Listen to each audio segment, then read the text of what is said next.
Sekali mereka menang dan berkuasa, maka tidak ada jalan kembali lagi. Sekali rusak, negara ini susah pulih kembali. Lebih baik pindahkan mereka ini ketimbang di sini jadi benalu dan parasit. Tinggal dan cari makan di Indonesia, tapi selalu menjelekkan negara sendiri dan ingin mengubah dasar negaranya. Kurang ajar sekali orang-orang seperti ini.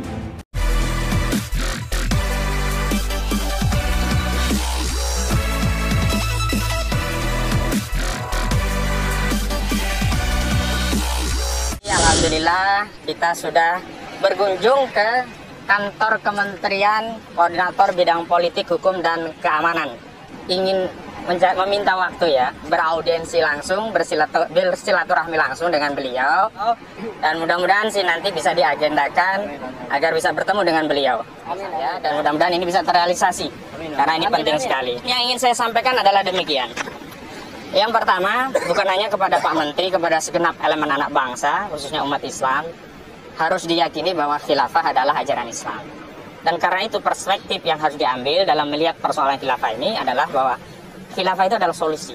Karena itu kami datang itu untuk menjelaskan bagaimana urgensi khilafah, bagaimana ajaran Islam khilafah menurut dalil-dalil, dan nanti ada ulama-ulama di antara kita juga akan menjelaskan itu. Kalau memang khilafah ini anjuran Islam, semua negara Islam akan memakai sistem ini. Tidak ada satupun sampai sekarang negara dengan mayoritas populasi Muslim yang menggunakan sistem politik ini. Assalamualaikum warahmatullahi wabarakatuh. Salam, salve, Om Swastiastu, Namo Buddhaya, salam kebajikan. Mereka mau jualan khilafah. Pemerintah cukup berikan saja tiket sekali terbang untuk mereka.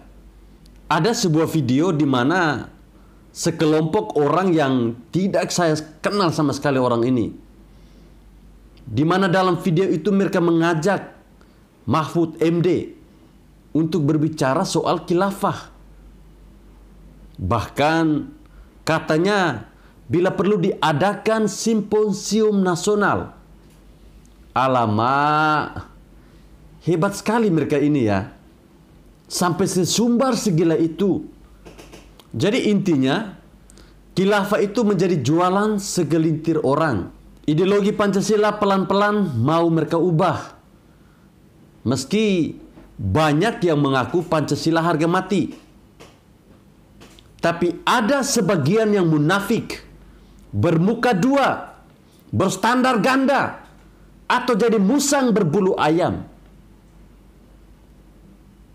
Mereka ingin Pancasila musnah dan diganti dengan ideologi lain. Saya minta tolong kepada Bapak Mahfud MD, jangan sampai Bapak meladeni kelompok yang tidak berguna seperti orang ini. Mereka jualan khilafah solusi bangsa. Aduh, apakah mereka ini buta atau mungkin bodoh? Negara-negara yang paling makmur, damai, aman, dan sejahtera bukan menganut khilafah. Banyak negara-negara tersebut adalah negara yang mereka sebut itu kafir. Mereka mengemas khilafah menjadi produk yang cantik dan menggoda. Padahal isinya itu sebenarnya tidak seindah itu. Tidak seindah seperti apa yang mereka katakan. Kita lihat saja negara-negara di Timur Tengah. Itu apa? Kebanyakan mereka itu hancur lebur. Tanyakan saja kepada WNI yang tertipu oleh propaganda ISIS, sehingga mereka nekat pergi ke Suriah. Betapa menyesalnya mereka dan ingin kembali. Dan yang paling penting adalah mereka tidak berjasa sama sekali dalam kemerdekaan Indonesia. Di masa itu, mereka entah ada di mana, atau mungkin bahkan mereka belum lahir. Sekarang datang-datang, muncul-muncul, mau mengubah ideologi negara yang sudah disepakati bersama. Kurang ajar sekali orang-orang seperti ini. Tidak ada kontribusi apapun, tidak berjasa apapun, tapi berani jualan teori dan ilusi palsu demi memuaskan hasrat kecanduan agama. Apalagi mereka bebas menyuarakan ini di luar. Harusnya mereka ini langsung ditindak di tempat tanpa pandang bulu. Kalau mereka mau khilafah, silakan negara fasilitasi mereka ini dengan tiket pesawat sekali pergi ke negara yang menganut paham khilafah. Itu saja selesai. Jangan mereka menghancurkan, mengubah ideologi negara ini yang sudah diperjuangkan oleh para pejuang-pejuang bangsa ini. Bila perlu lempar saja mereka ke sana dan blacklist saja mereka. Jangan biarkan mereka kembali lagi ke sini. Meskipun nantinya mereka menyesal dan merengek minta pulang ke Indonesia. Lebih baik pindahkan mereka ini ketimbang di sini jadi benalu dan parasit. Tinggal dan cari makan di Indonesia, tapi selalu menjelekkan negara sendiri dan ingin mengubah dasar negaranya. Ini yang namanya manusia tidak tahu diri. Manusia tidak tahu diuntung. Di video itu ada penjelasan sekilas bagaimana dengan kekayaan laut, tambang dan lain-lain itu bisa menghasilkan devisa setara 4.000 triliun atau 2 kali lipat dari APBN negara kita. Saya kok jadi bingung ya. Bagaimana mereka bisa dapat angka sampai segitu? Tapi saya ingatkan diri sendiri agar jangan terlalu menganggap ini serius. Mereka ini hanya pelawak yang serius memperjuangkan khilafah dengan logika ala kadarnya. Cuman modal berbicara dan bacot. Semua bisa diklaim sesuai dengan versinya mereka. Tidak usah jauh-jauh sok bicara membuat negara ini kaya. Tampang mereka saja ini itu seperti orang yang cukup makan doang.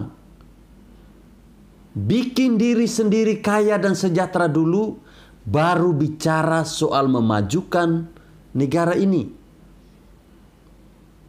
Ekonomi sendiri saja masih pontang-panting, malah Anda pede berbicara soal khilafah. Anda ini lebih cocok disebut sebagai penjual obat di pinggir jalan. Saya melihat pembicara di dalam video tersebut, dia memang fasih bicara dan tenang pembawaannya. Dan ini sangat mirip dengan tukang obat di pinggir jalan. Saya juga tidak tahu mereka ini dari kelompok mana. Atau jangan sampai mereka ini adalah bagian dari sisa-sisa HTI yang masih bekerja diam-diam setelah dibubarkan. Ya, tapi apapun itu, ini adalah bukti kalau pengasong khilafah itu nyata adanya. Tapi mereka pasti akan teriak PKI lebih nyata. Ini yang orang bilang munafik teriak munafik. Saya sempat melihat ada sebuah kutipan dari seseorang, saya lupa namanya. Jadi bunyi kutipannya kira-kira begini.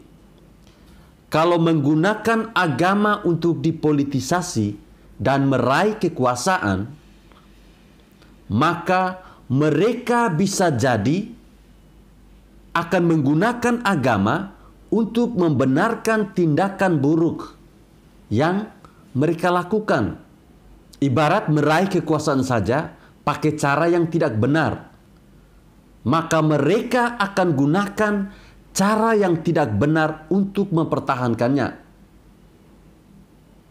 Kira-kira masuk akal tidak? Pejuang khilafah ini pasti tidak akan menyerah. Maka dari itu, kita sebagai anak bangsa yang mendukung NKRI dan Pancasila harus melawan. Perjuangan kita akan semakin berat karena mereka semakin terang-terangan dan tidak malu-malu lagi. Sekali mereka menang dan berkuasa, maka tidak ada jalan kembali lagi. Sekali rusak, negara ini susah pulih kembali. Kadang saya itu gregetan sama pemerintah. Kok kesannya loyo menghadapi gerombolan ini? Ini takut atau gimana sih?